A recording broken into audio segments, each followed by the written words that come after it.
So, with oil, there's a lot of little things you've got to bring inside. You're going to need your soot vacuum, gloves, rags, and your slop bucket. You'll need your brushes. You'll need your filter. You'll need a pump strainer. This would, depending on the model that you have, the make and model, the styles. And then you're gonna need your nozzle. You'll also need a combustion analyzer. I prefer a digital one. You can use the old Hvac style, but the digital is a lot more accurate and a lot more easier, and you can print off a copy.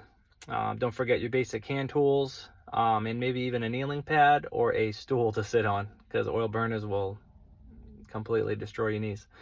Please like and subscribe. Hope you enjoyed.